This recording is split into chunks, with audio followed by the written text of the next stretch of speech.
Hey everybody, Young and Hard here, and welcome back to another episode of Dark Souls. We've gotten our Silver Cat's Ring. I think that's what it's called, yeah.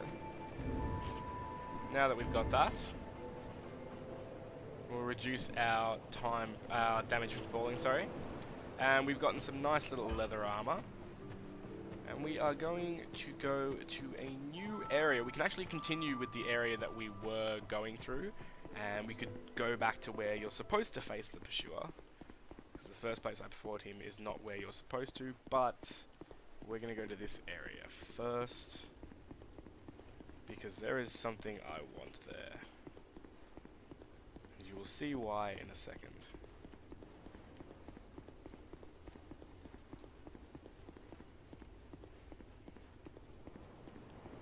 If we ever get to the bottom.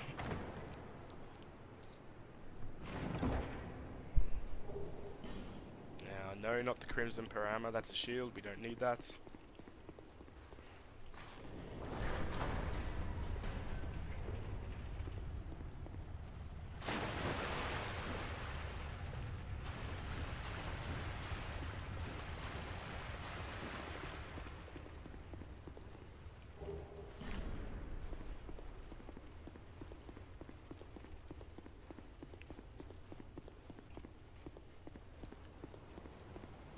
We are going to step into Heide's Tower of Flame.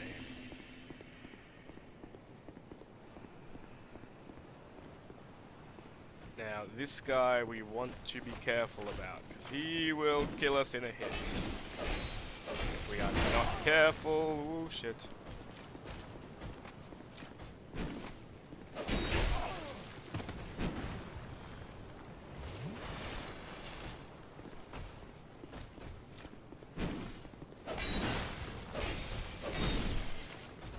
There we go.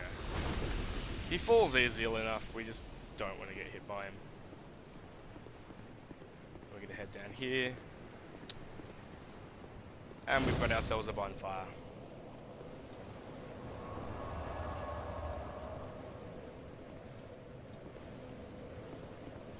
Now, Chubby is back. But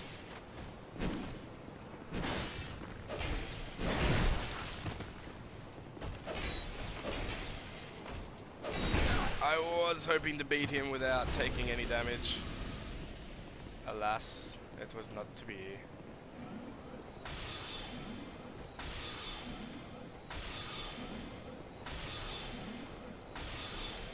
This guy, however, will not be coming back if we kill him.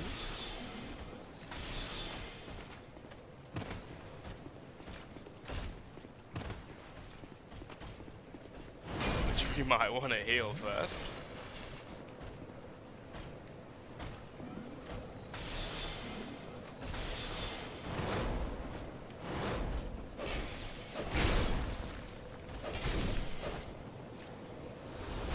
And he drops a Sublime Bone Dust.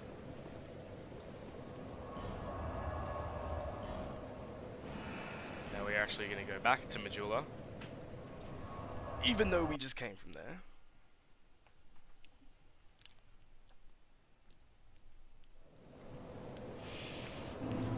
And we are going to burn our Sublime Bone Dust.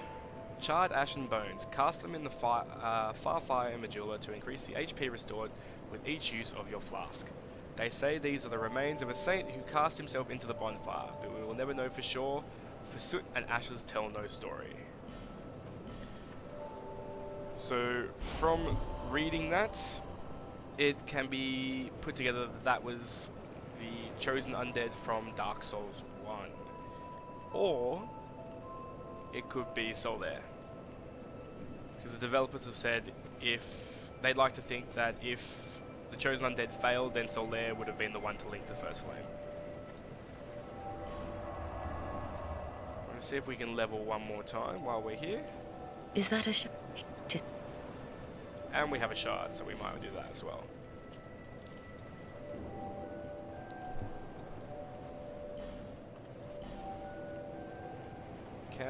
Yes, we can level up. Excellent. So we're going to get some dexterity. Which you will see why soon enough.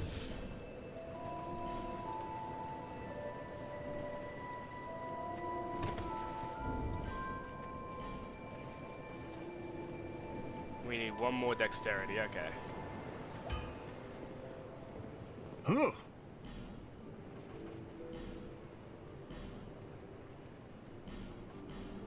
I'll be around if you make it back.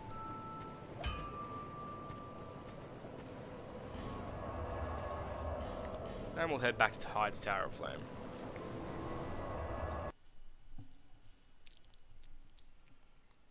Now, those of you that can remember taking off the dragon's tail in Dark Souls 1, we are about to do something very cheap again, just like that.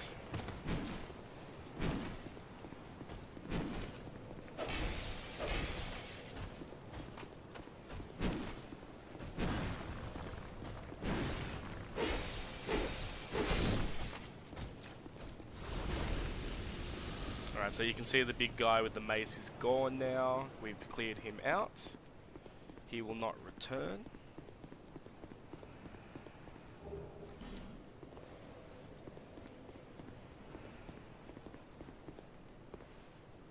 Now we want to kill this guy nice and quick.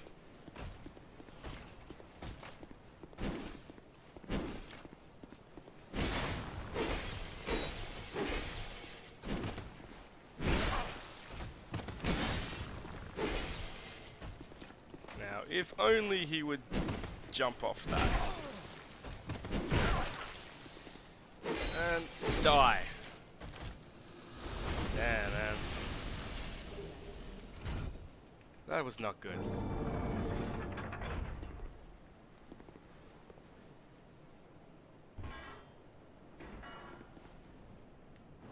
Alright, so raising that lever will actually raise a part of the platform for one of the bosses in this area so he cannot kill us.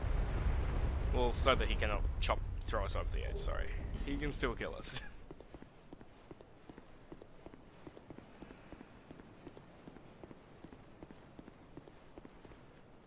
Now, we might summon someone for this.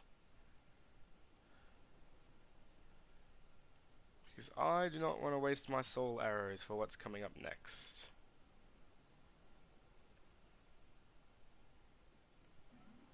But we will anyway!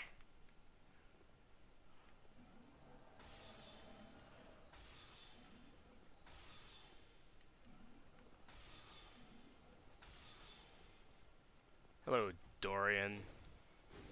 Thank you, Dorian.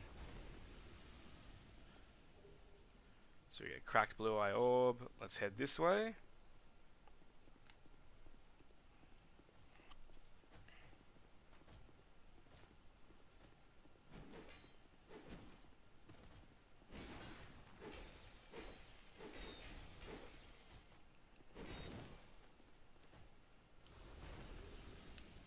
And another cracked blue eye orb.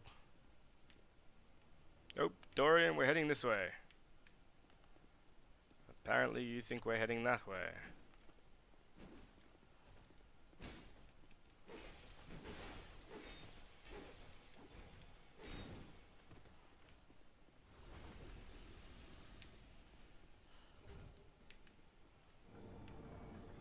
So we open up another lever.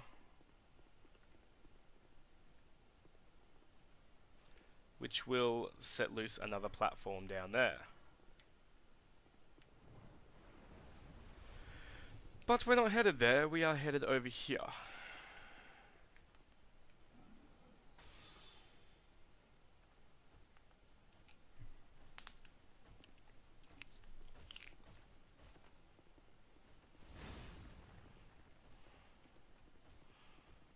Okay, let's wait for him to come around.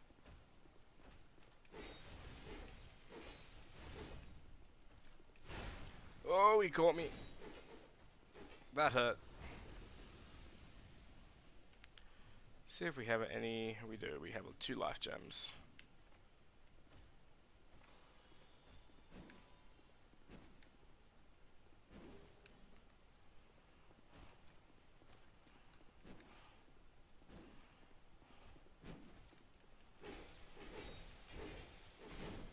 And he's gone. Pick up another old knight helmet, and let's head left. We are going to face a familiar foe.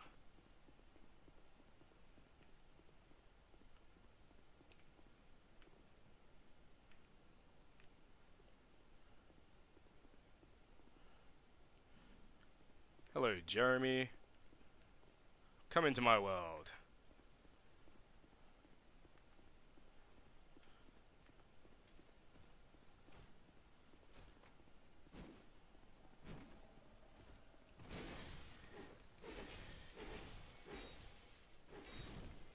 Alright, so unlike the previous Soul games where me summoning other people just meant that I could stand back and heal them, which I did before, I admit, it was very cheap. That's not the case anymore. They can heal themselves, I can heal myself, and when I summon more people, the area actually becomes tougher. So the enemies have more health. So it's not as easy as it used to be.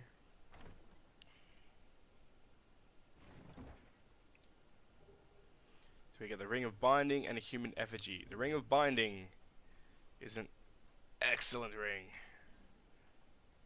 So, an unusual ring of unknown origin limits the wearer's HP reduction when hollow. Alas, this ring will not make you human. What is lost is not easily retrieved. So when we use that, we actually don't decrease our health after 75% when we turn hollow. And here is the old Dragon Slayer. Does he look familiar? He should, because that is Ornstein. And oh god, I am going to die already. Excellent.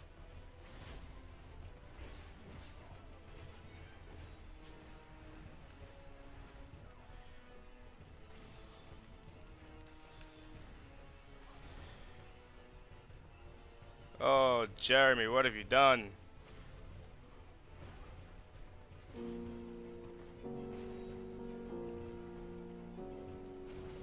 Oh, no. Ouch. Ouch. That hurt a lot. Some health back. I have one Estus Flask to do this.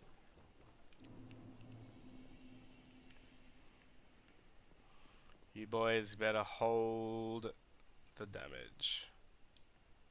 Let's go.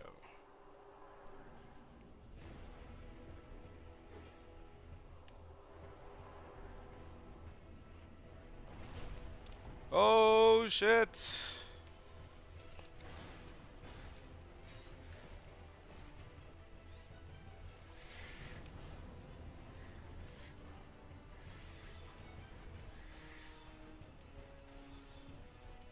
So he's weak to magic, so let's take him down, boys.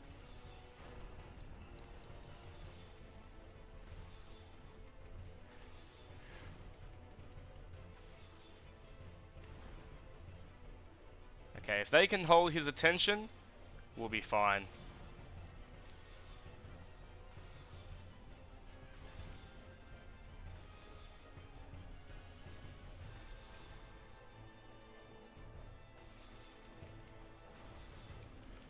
No!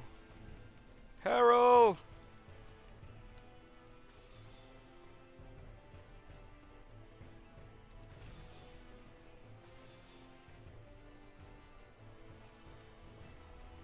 Okay. Maui, come on, you can do it, buddy.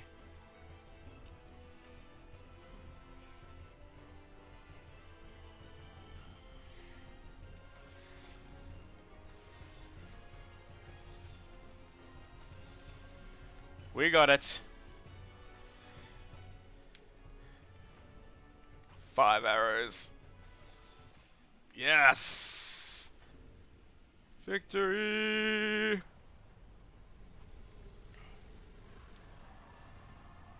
Not the best of victories, but a victory nonetheless.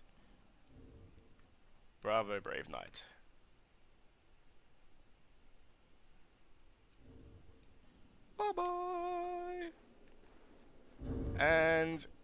in case you were thinking that isn't Ornstein, let's look at the ring he gave us. The old Leo ring.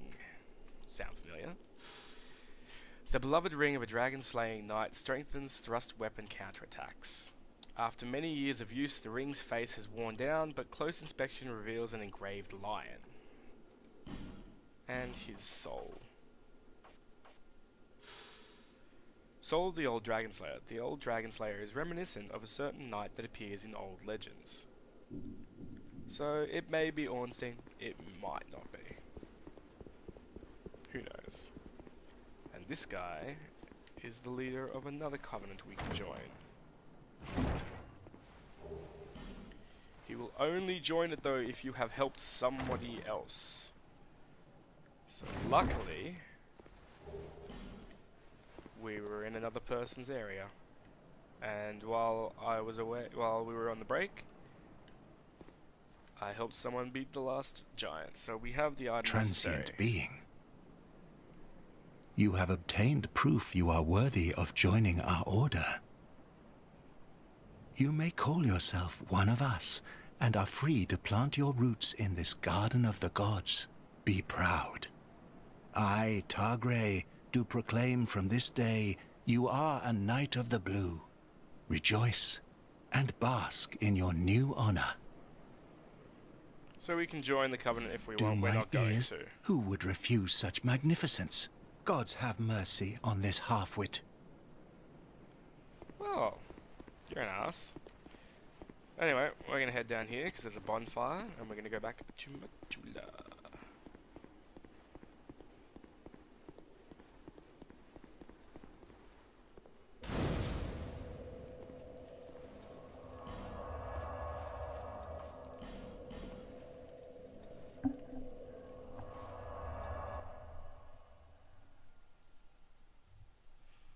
We're going to use this opportunity to get some more dexterity so that we can... Bearer of let's say not cheat, but make the next boss fight very, very easy.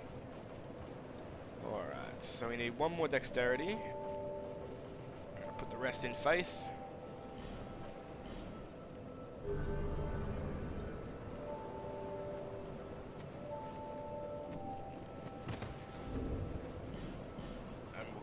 This because we don't need it.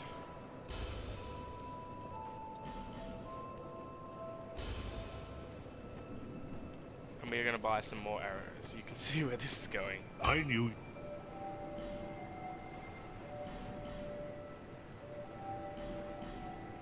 I'll be around if you make it back.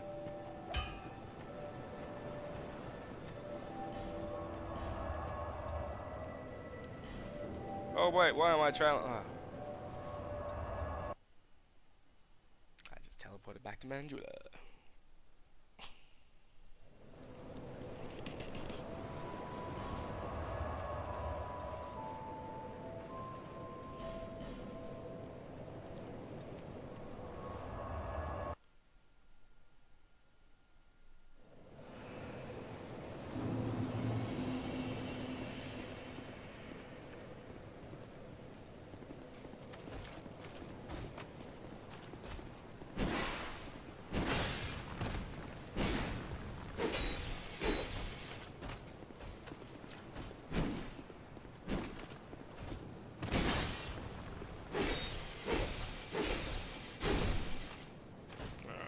That guy.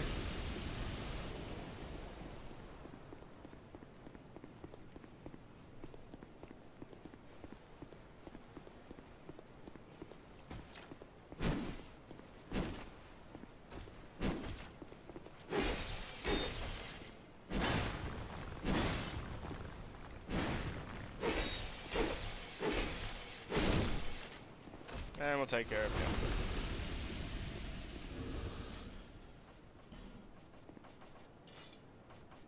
And now for one of the cheapest acts we're going to do in this playthrough. We are going to snipe the next boss from here. Whoops. If I can actually...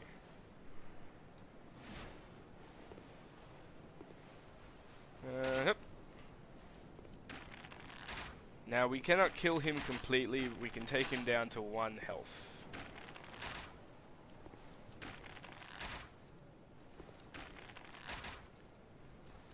And this is going to take a while, so we will do a cut edit right here.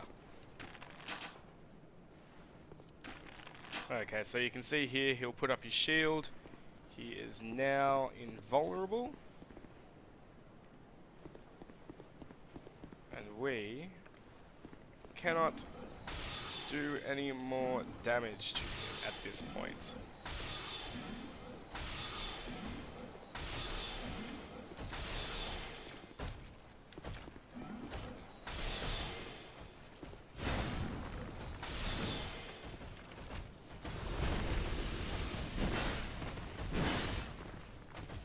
Alright, get out of here.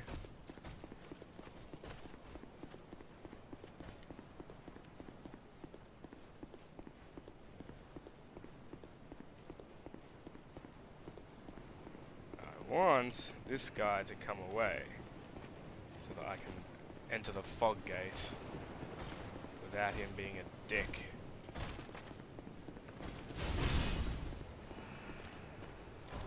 And here we have the Dragon Rider. And there goes the Dragon Rider.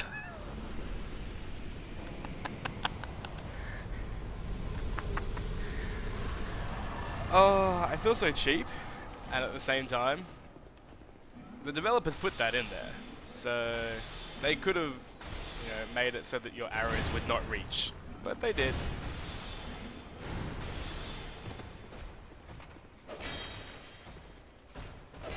I count that as their permission that I can do that.